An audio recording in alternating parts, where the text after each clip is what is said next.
What's up everybody, Brian Tong here, and yes, you are here for the AirPods Pro review, but I can't just review the AirPods Pro right here, right, on their own and then pretend like nothing else exists outside of them. There is so much competition here and innovation in this space, and it's also really exciting, so I'm also gonna break down how these AirPods Pro compare to all the other wireless earbuds in this $250-ish price point. Now I'm gonna match up the AirPods Pro with the Sony WF-1000 XM3s, the Sennheiser Momentum True Wireless, the recent Powerbeats Pro, and then we'll throw in the second gen AirPods.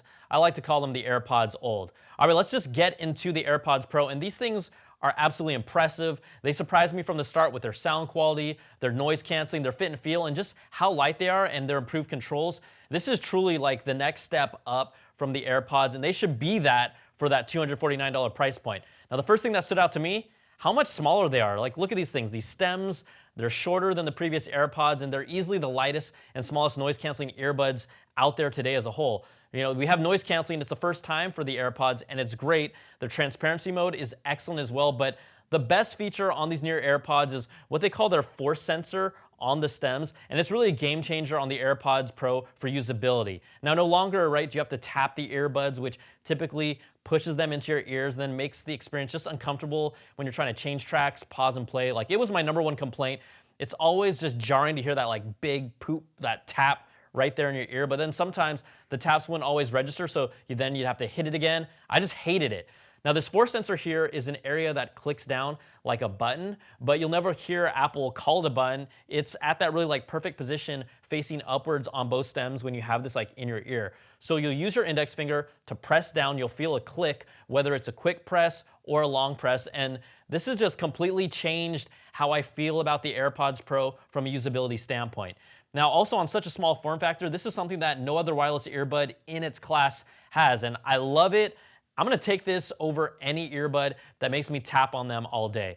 And then, since you guys are all ears now, like, did you really think I was gonna go this whole video without dropping one of those in here?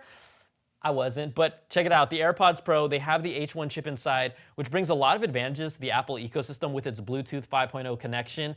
It switches faster between devices. There's a 30% latency, like lower latency, and then the Bluetooth connection is more stable. There's also hands-free Siri. It's just another benefit of the H1 chip, and then combined with iOS 13.2, it brings another killer feature announcing incoming messages through the earbuds. Now, this isn't on by default, but what you have to do is you can turn it on in the settings under Siri and search, and then go to announce messages.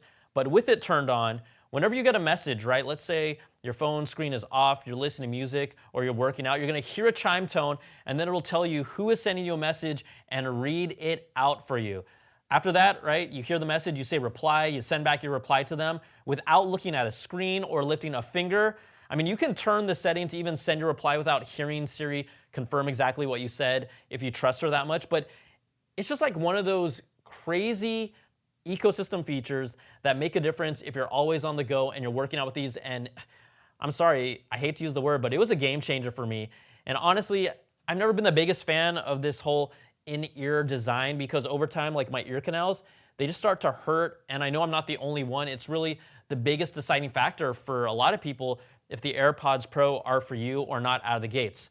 Now, the AirPods Pro and their rubber tips, they go into your ear canal and they instantly bring you better sound quality. You know, it's sealed off. The regular AirPods, they rest on the outside of your ears, so they don't really get deep in there.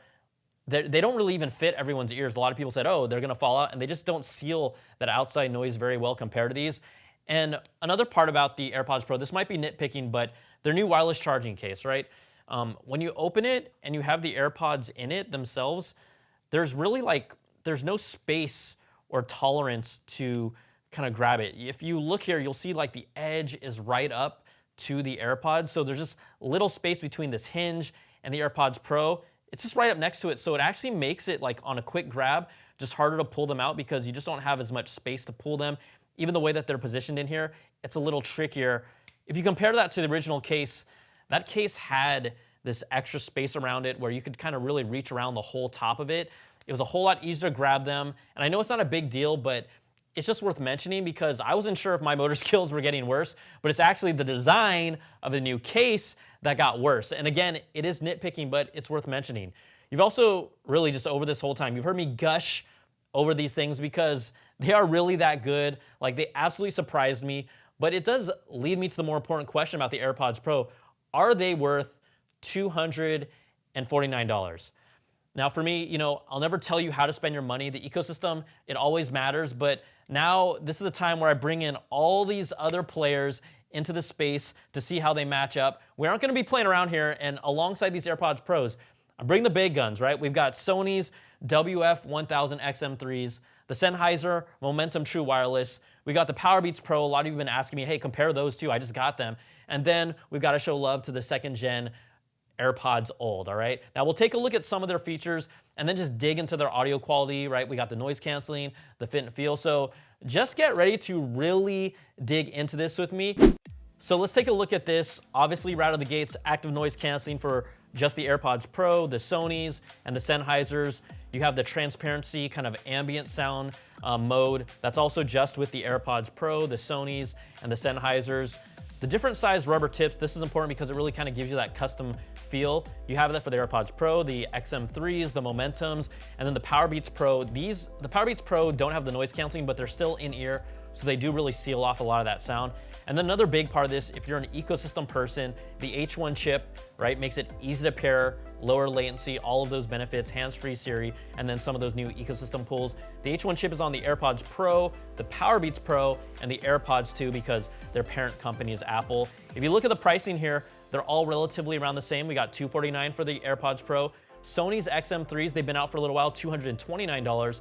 The Sennheiser Momentums, you'll actually see them kind of fluctuate between $249 and $299. So that's the highest price one of the batch. And then the Powerbeats Pro, they're at $249. We got the AirPods 2, I don't know, I don't want to say out of charity, $159 for those. But you look at that kind of group, especially during different times of the season, those prices will fluctuate. So that's the landscape when it comes to main features. Let's get to the sound quality. And this is trickier, right? Sound quality is very subjective. And what I like is different than what you like, but hopefully this just kind of gives you a better idea of how all of these earbuds perform. And then, come on, you can completely disagree with me too, because that's what the comments are for. Now, we're gonna initially base this off of the sound that comes from these wireless earbuds, kind of like their default with their latest firmware before we use any type of equalizer changes. We're not twiddling with those yet, right? So just flat out, you open them, you pop them in, this is what you get. Now, what surprised me is how good the AirPods Pro are. They continue to be, again, one of the best balanced headphones out of the bunch over all different genres of music. Just absolutely impressive, especially when you compare them to the previous AirPods that don't even belong in this class of earbuds with their tinny and hollow sound. Like, you just don't realize it until you match them all up side by side. Now, the Sennheiser's Momentum easily had the best bass and really the best oomph of the group, but its highs were lost in that mix. Even some of the mids, it sounded a little muddy. Sony's default sound easily brought the most detail, specifically in the highs and the mids, but its bass was not very good, at least on its default setting. The Powerbeats Pro, they're just as impressive with the second best bass of this batch. Even though they don't have noise canceling, they're still in-ears that seal off a good amount of that sound. They were consistently around second or third place, depending on the genre of music. Now, these all sound great in their own right, but based on these ratings of the performance and then overall complete sound from the highs, the mids, and lows, I rated the AirPods Pro as the best sounding overall, which was, again, a surprise to me. We have the Sony 1000 XM3s and the Powerbeats Pro. They were at times kind of battling around that second and third spot. The Sennheisers only were rated lower to me because although their bass was easily the best, you really lost a lot of the detail that all the others had. Now, even to stack these up against each other, playing different genres of music, you can see here, right? We did like pop, hip hop, rock, podcasts, all that stuff. And the AirPods tended to give you the best overall sound when you combine the highs, the mids, and the lows. Again, this is based off of what I was hearing. You might hear this differently. You might be saying, no way, Brian, like I own some of these. I'm just telling you, when you stack them up side by side and you keep on switching them out, you hear a lot of this subtle stuff. Also, let's be real. I took the second gen AirPods completely out of this. Like the AirPods Old, they don't even deserve to be in this conversation when it comes to audio quality, but it did inform me of how much of a huge improvement Apple has made with the AirPods Pro. So we're gonna say like, bye-bye to the AirPods Old, deuces, right? But the rest of these earbuds, just on another level. All right, now you see these results and some of you are shaking your head right now. You're like, no. But you can almost throw these results out the window because it's a totally different ball game if you go into the dedicated apps and then play with some of these equalizer settings. Now, Sennheiser, they have an equalizer, so does Sony, but after playing around and listening to different presets specifically for Sony, it was a huge game changer for Sony specifically. Now, once I boosted some of the lows for Sony, oh man, the WF-1000XM3s, they brought the best sound of the bunch with its just like detailed highs and mids, but finally like this fuller, beefier bass. Again, sound quality will always be subjective. I'll say that from the start, but after some tweaks, the XM3s are arguably just neck and neck with the AirPods, if not better in other cases. But guess what? Most people like you at home, consumers, they aren't gonna be getting into these apps. They're not gonna tweak with the settings. Most people will never have all these in one place to compare to one another. And most people will end up just going for the product that best fits their ecosystem. I'm just doing this for all the people that are still sticking around here to watch this far. Like, you are my peeps, all right? Now, next up, let's dive into the noise canceling feature some more. And they all handle this a little differently. I talked about how good the AirPods Pro's physical controls are. You'll have to tap directly in your ear with the touch controls on Sony and Sennheiser, which is just the big ugh to me. I hate that. Now, the Sony XM3s, they were responsive, but the most challenging one was the Sennheiser Momentums. You have to do this double tap on the right side to switch between the noise canceling and ambient sound feature. But the double tap has to be a very specific rhythm. Like, you can't do it super fast, you can't do it too slow, and if you miss it, it'll either prompt the voice assistant command, which is just a single tap, and then you have to try again. It becomes frustrating, and really, out of all of these earbuds, this was the biggest annoyance because it was the least reliable and least responsive of the entire group. I'm gonna tell you, it took me at least like 20 attempts to just figure out the pace of this. Like, wait, am I doing this wrong? I thought it didn't work. Does the double tap? And finally, I got the double tap. I heard the beep. It'll still mess it up consistently even after you think you mastered it. Plus, again, you're like tapping directly in your ear. Another thing is subtle, but it's changing between the modes that has these different sounds or chimes from noise canceling to ambient sound. Apple has a similar chime. One kind of has an uptone, one has a downtone. Sennheiser uses the exact same sound, but Sony XM3s, they have a verbal cue which tells you which specific mode you're in. That's just easy to keep track of. I like it.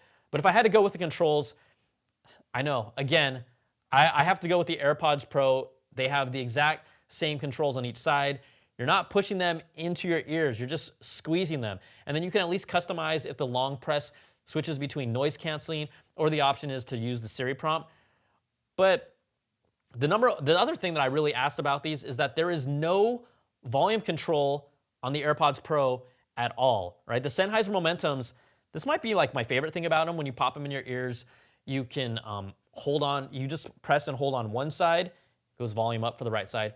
Press and hold on the left side, volume down. Like, I absolutely love this. And if there was one thing that I really wish the AirPods Pro had, it would be the volume and control just like this. Now, I think Apple, honestly, they should just copy this, change the noise canceling function, change that on and off feature to do like a double click and then hold instead, since you won't be really constantly turning it on and off anyways after you play it for a few days. The AirPods, if they get that would just kind of complete the whole control thing for them. They also have this cool ear tip fit test through software to make sure that you have the right size ear tips to seal off the sound the best. Sometimes people have different size ear canals and it makes a difference. Sony has one that actually takes pictures of the actual shape of your ears. I thought it was weird. I don't know how much that actually helps. But if you're talking about which earbuds brought the best noise canceling of the group, it was really close between Sennheiser and the AirPods Pro, but I know, I'm not even fanboying here. Again, I would give the AirPods the edge for not only blocking more sound, but also bringing a whole lot more clear ambient sound in its transparency mode. Now, part of getting the best noise canceling also is making sure that you have like a good seal with these rubber earbuds, but Sony's noise canceling and ambient sound feature was clearly the weakest of them all. I tried all the different tips. You know, the actual earbud kind of, it almost like it goes into your ear a little bit, but it also kind of rests outside. It's kind of a little bulky. So that's where they kind of let me down. All right, let's get to the battery life breakdown. It's here with just how many hours you have with just the earbuds. You can see those numbers there. And then how much added juice you get for each earbud when you bring the fully charged case with them. You have a look at all these cases. You got their size comparison. The Powerbeats case is big. It's like a hockey puck. Sony's are actually pretty big, but if you look at it, I mean, it's kind of the most luxurious of the group. It has this nice metal finish. I think it's kind of clean. But also, when you look at this battery life, it does deteriorate over time. That's not a surprise. The thing that stands out here in the numbers is that the Sennheiser Momentums have a pretty weak total battery life, around 17 hours total. That's if you include the case, compared to the rest of the pack that hit around 24 to 30 hours. And then finally, let's talk comfort. If I'm gonna be wearing these for more than an hour, comfort absolutely matters. And guess who was the winner in my opinion again? Surprise here, the AirPods. Again, like, these dudes surprised the crap out of me. This might be specific to me, but look, when you put them in, these are really light, low profile. Sennheiser, I put them in my ears and I actually did like a time test, and they only lasted about 20 minutes until they started to just like really get uncomfortable, where your ear canals, they just get sore from wearing them. I think part of it is the way that they're built now, the weight is on the outside, and so it puts a lot more stress on them. Sony's were a little more comfortable, but really didn't bother my ears until around the 25-ish minute mark. Again, the body of them kind of feel far away from your ears. They tend to wobble a lot when you tap them, so it puts more stress on you. But the AirPods Pro, they got past 2 hours easily. I didn't feel like they were making my canal sore, which is rare. A lot of times all of these make my ear canal sore. They were easily the most comfortable of this group, and they're the lightest and the most low profile. Now, I also really didn't expect them to be this good, but if you look at all the different ways that I evaluated all these earbuds, I can confidently say that if you want the best overall combination of sound quality, active noise canceling, comfort, and battery life, then you gotta even throw in the ecosystem benefits for Apple users. You gotta say that the Apple AirPods Pro and their entire package, all these things that I talked about, they're my pick for the best noise canceling wireless earbuds. And I'm gonna even now take this one step further. Let's talk about the AirPods Pro. They're $249. And I'm someone who goes on long trips and travels a whole lot, so comfort and noise canceling has always been a top priority for me. Well, noise canceling earbuds and over-the-ear headphones, they're completely different form factors. And if you want the best noise canceling for long stretches of time and you want your ear canals to be completely free, because I do, you have to look at a pair of over-the-ear noise canceling headphones. They're in a class of their own when it comes to really this true noise canceling. Now, your money would be well spent on either the Sony WH-1000 XM3s. The earbuds are the WFs. The over-the-ears are the WHs. They're one of the best out there. You got the super light and comfortable Bose QC35-2s. Those are both around $299 right now. Bose has their 700s brand new. Those are $400, but I would kind of bring you down. You're gonna get some of the best with the $300 price point, and that extra $50 is just gonna make a whole world of difference. Now, we also know Apple may be bringing over their own over-the-ear noise-canceling headphones in the future, but they have an absolute winner with the AirPods Pro. Like, they surprise me at every level. They're the total package, and they're my top pick for the best wireless noise-canceling earbuds that you can buy today.